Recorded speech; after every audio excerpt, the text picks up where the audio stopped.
یہ ایک چھوٹا سا گاؤں ہے جہاں عائشہ رہتی ہے۔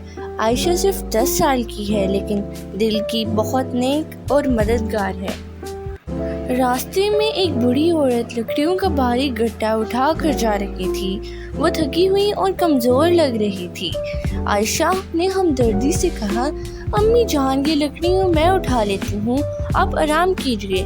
بوڑھی عورت مسکرا کر کہتی ہے، اللہ تمہیں خوش رکھے بیٹی، تم بہت نیک ہو۔ عائشہ لکڑیاں اٹھاتی ہے اور بوڑھی عورت دعا کے لیے ہاتھ اٹھاتی ہے۔ کلاس روم میں بچے بیٹھے تھے۔ استاد سوال کرتے ہیں، بتاؤ بچوں، اصل خوبصورتی کیا ہے؟ کچھ بچے مختلف جواب دیتے ہیں، پر عائشہ کھڑی ہوتی ہے اور کہتی ہے، اصل خوبصورتی دوسروں کی مدد کرنے میں ہے۔ سب بچے حیرت سے سنتے ہیں۔ استاد مسکرا کر عائشہ کے کندھے پر ہاتھ رکھتے ہیں۔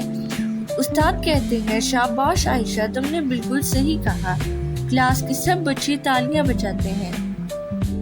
یاد رکھو بچوں، اصل حسن چہرے میں نہیں بلکہ دل کی نیکی اور دوسروں کی خدمت میں ہے۔